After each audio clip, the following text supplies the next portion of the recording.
Part of an organization, helped founded an organization called the United States Transportation Alliance, and funny enough, it was actually with Mike Landis and Marcus Summers. And these we called them the green guys because they were all in green suits, the ones that decided to beat us with batons, hit us with their guns, shoot rubber bullets off a wall. I was lucky there was a gentleman at the bottom that caught me. The next day we came back in full force. That was the Friday. They tear gassed us, threw us off walls, beat us. They brought in the horses that trampled people. Nobody fought back. We still complied when they asked us to move. We separated. We didn't lose our heads. We just took it. And then the Saturday we came back stronger. The Saturday we came back with goggles on, with face shields, with earplugs, because they came in with LRAD machines. And if you don't know what an LRAD machine is, man, it messes you up internally. So Saturday, we brought the horses again. They brought in more green suits, and they pushed us back, and they beat the truckers. They smashed their windows. They pulled them out of their trucks through windows. They put them on the ground, on their knees. And we still didn't fight back.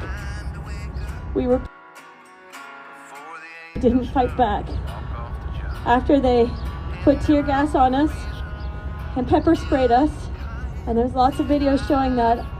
I was videotaping, and I was pepper sprayed as well, and caught it live on my Instagram. But you know what? After I was pulled out of the crowd by a trucker, if you can imagine, who vegetable oiled my face. I'm telling you right now, carry vegetable oil with you if you're going into protests. I will never go into another protest without a vegetable oil baggie in my pocket, because when they pepper spray you, within seconds to minutes, the vegetable oil kills all of the stinging. I literally thought my face was on fire. I thought my face had swollen and bubbled, and that I was going to be blind and scarred for life, is what I thought. But I wasn't, because a trucker knew enough to carry vegetable oil with him. He pulled me out of the crowd, sat me behind a post, and then put vegetable oil all over my face. Within seconds, the stinging, the fire burning stopped, and I was able to open my eyes, and then they flushed it out with water. And I tell you what, after the shock left my body, because for about 20 minutes my body shook uncontrollably. I just went into a state of shock. I jumped back up with my phone, got up on a flower post, and started recording again. And my friends were like, "What are you doing?" I said, "No, the world needs to hear this." So I'll tell you what, I'm not afraid of the police.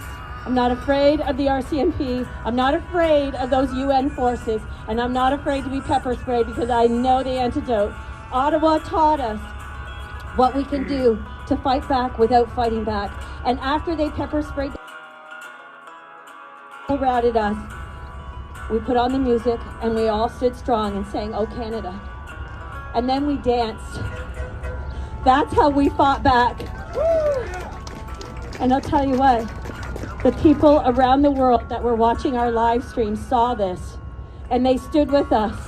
And last week was the best week we all could have had, because Justin Trudeau, our Prime Minister, got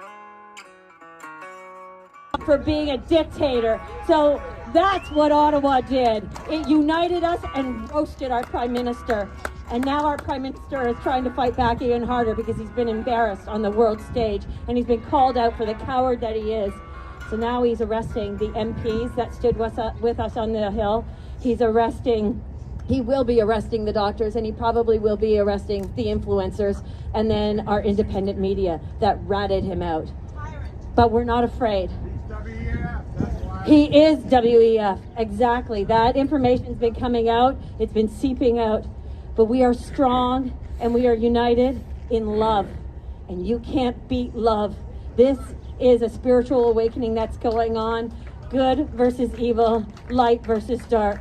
And you guys are helping that fight. So don't give up. Don't be afraid of. And we need to do this for our kids, because our kids should not have to shed blood later on in order to stay out of a social credit system that they don't deserve. Our kids deserve freedom. They deserve freedom of assembly. They deserve freedom of speech. They deserve freedom of education. They deserve freedom of employment. And it is up to us to give it to them. It is up to us to tell Biden, to tell Trudeau, to tell the WEF, keep your effing hands off our kids. It is up to us. And we are going to do that. Trucker strong. God bless and thank you for joining.